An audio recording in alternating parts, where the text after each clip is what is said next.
만약 내가 당신에게 이렇게 말한다면 어떨까요? 당신의 고양이는 당신에게 지켜야 할 규칙을 가지고 있는데 당신은 그것을 매일 어기고 있다는 사실을, 그것도 전혀 눈치채지 못한 채로요. 당신은 밥을 줍니다. 쓰다듬어 줍니다. 말을 걸어줍니다. 당신은 모든 걸 제대로 하고 있다고 생각하죠. 하지만 고양이의 세계에서는 그 똑같은 행동들이 불편하게 느껴질 수도 있고 심지어 위협적으로 느껴질 수도 있습니다. 그리고 대부분의 사람들이 절대 깨닫지 못하는 사실은 당신의 고양이는 절대 그것을 말하지 않는다는 것입니다. 불평하지도 않습니다. 당신을 밀어내지도 않습니다. 그저 조금씩, Hey there, 아주 조금씩 curious one. 당신에 대한 Come 신뢰를 here. 잃어갈 뿐입니다. 어느 순간 That's 당신과 my good 고양이 사이에 kitty. 무언가가 달라질 때까지. 왜냐하면 고양이는 당신처럼 사랑을 측정하지 않기 때문입니다. 그들은 사랑을 존중으로 측정합니다. 거리감으로, 그리고 당신이 말하지 않는 규칙을 이해하고 있는지로 판단합니다. 그리고 이 영상을 끝까지 보게 되면 당신은 놀라운 사실을 알게 될 것입니다. 오늘 밤 당신의 고양이가 어디에서 잠을 자는지가 그들이 당신을 얼마나 신뢰하는지를 가장 솔직하게 보여주는 답이 될 수 있다는 것을요. 대부분의 고양이 집사들은 자신이 고양이를 잘 이해하고 있다고 믿습니다. 언제 배고픈지 알고, 좋아하는 장소도 알고, 어떻게 쓰다듬어야 하는지도 알고 있죠. 하지만 만약 내가 이렇게 말한다면 어떨까요? 겉으로 아는 것과 고양이가 실제로 어떻게 느끼는지를 이해하는 것은 전혀 다른 이야기라는 것을요. 왜냐하면 아주 작은 반응 하나하나, 시선을 피하는 것, 갑작스러운 물기, 조용한 순간들 뒤에는 고양이는 끊임없이 무언가를 전달하고 있기 때문입니다. 문제는 그들이 사용하는 언어를 대부분의 사람들이 배우지 못했다는 것입니다. 이 영상에서는 고양이가 당신에게 기대하는 6가지 말하지 않는 규칙을 풀어볼 것입니다. 이 규칙들은 본능, 생물학, 그리고 신뢰에 기반하고 있습니다. 그리고 한번 이것을 알게 되면 다시는 이전처럼 보이지 않을 것입니다. 그럼 거의 모든 사람들이 틀리는 그 첫 번째 규칙부터 시작해 볼까요? 혹시 고양이의 눈을 똑바로 바라보며 그 시선을 조금 더 오래 유지해 본 적 있나요? 그 순간이 어떤 연결처럼 느껴졌을 수도 있습니다. 조용하고 의미 있는 교감처럼요.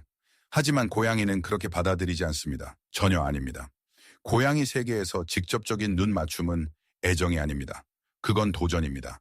갈등 직전에 보내는 신호, 나는 너를 보고 있어, 준비되어 있어 라는 뜻이죠.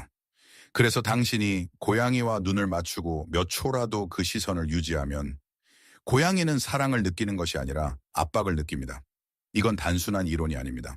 애니멀 컨디션에 발표된 연구에 따르면 고양이는 자신을 똑바로 쳐다보는 사람을 피하는 경향이 강하며 반대로 천천히 눈을 깜빡이며 부드러운 시선을 보내는 사람에게는 스스로 다가가는 경향을 보였습니다. 이건 우연이 아닙니다. 이건 의사소통입니다. 그리고 이것을 이해하는 순간 모든 것이 달라집니다. 왜냐하면 고양이의 언어에서 사랑은 강렬하지 않습니다. 부드럽습니다. 이렇게 보입니다. 부드럽게 바라보고 천천히 눈을 깜빡이고 그리고 시선을 돌립니다. 이것이 고양이가 말하는 방식입니다. 나는 너를 믿어. 그리고 당신도 그렇게 해준다면 드디어 같은 언어를 쓰게 되는 것입니다. 왜 당신의 고양이는 무릎 위에서 평화롭게 골골거리다가 갑자기 아무 이유 없이 당신의 손을 물까요? 완전히 랜덤처럼 느껴지죠. 방금 전까지 완벽했는데 순식간에 끝나버린 것처럼요. 하지만 대부분의 사람들이 모르는 진실은 이것입니다. 그건 절대 랜덤이 아니었습니다. 당신이 멈춰야 했던 순간을 놓쳤을 뿐입니다. 고양이에게는 신경학적 접촉 한계라는 것이 있습니다. 처음에는 쓰다듬는 것이 좋습니다. 편안하고 안정적입니다. 하지만 같은 부위를 계속 자극하면 신경 수용체가 점점 과부하 상태가 됩니다. 처음엔 쾌감이던 것이 점점 짜증으로 바뀌고 그 다음은 불편함으로 변합니다. 그리고 계속된다면 감당할 수 없는 상태가 됩니다. 그 갑작스러운 물기? 그건 공격이 아닙니다. 의사소통입니다. 고양이 행동 연구에서는 이것을 쓰다듬기 유발 공격성이라고 설명합니다. 반복적인 접촉이 고양이의 한계를 넘었을 때 나타나는 반응입니다. 그리고 가장 중요한 점은 고양이는 Hey, 항상 why are you pointing at me? 신호를 You know what you did? 보냅니다. It was an accident, I swear. 꼬리가 흔들리기 시작하고 귀가 살짝 뒤로 젖혀지고 등이 미세하게 물결치듯 움직일 수도 있습니다. 하지만 대부분의 사람들은 그걸 알아차리지 못합니다. 왜냐하면 그 순간 당신은 기분 좋은 감각에 집중하고 있기 때문입니다. 고양이가 말하는 것에는 집중하지 않고요. 그래서 규칙은 이것입니다. 더 오래 쓰다듬지 마세요. 더 똑똑하게 쓰다듬으세요. 짧게 하세요. 그리고 아주 작은 신호라도 보이면 멈추세요. 고양이가 더 원할 때 다시 오게 하세요. 진짜 신뢰는 얼마나 오래 붙잡고 있느냐가 아니라 언제 놓아줘야 하는지를 아는 것입니다. 그리고 만약 지금 당신이 깨닫기 시작했다면 당신이 항상 해왔던 행동들이 고양이에게는 다르게 느껴질 수도 있다는 것을 좋아요와 구독을 눌러주세요.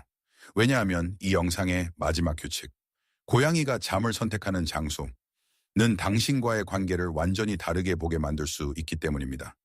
당신의 고양이가 항상 선택하는 그 장소, 알고 있죠? 같은 의자, 같은 담요, 버리려 했던 그 이상한 상자. 이걸 상상해 보세요. 어느 날 당신이 정리를 합니다. 물건을 옮기고 더 좋은 것으로 바꿉니다. 당신에게는 단순한 정리일 뿐입니다. 하지만 고양이에게는 자신의 세계의 일부가 사라진 것입니다. 왜냐하면 고양이는 당신처럼 집을 보지 않기 때문입니다. 그들은 가구를 보는 것이 아닙니다. 그들은 영역을 봅니다. 안전을 봅니다. 고양이가 선택한 모든 장소는 절대 랜덤이 아닙니다. 그곳에는 그들의 냄새, 페로몬, 소속감이 남아 있습니다. 그들이 말하는 방식입니다. 이건 내 거야. 여기선 안전해. 그래서 그 장소가 갑자기 사라지면 고양이는 단순히 혼란스러운 것이 아니라 자리를 잃은 느낌을 받습니다. Journal of Feline Medicine and Surgery에 발표된 연구에 따르면 아주 작은 환경 변화조차도 실내 고양이의 스트레스를 크게 증가시킬 수 있습니다. 단순히 침대를 방 안에서 옮기는 것만으로도 불안, 식욕 감소, 심지어 배변 문제까지 이어질 수 있습니다. 그리고 가장 힘든 점은 고양이는 왜 그런 일이 일어났는지 이해하지 못한다는 것입니다. 그래서 당신의 고양이가 바라는 규칙은 이것입니다. 그들이 선택한 것을 존중하세요.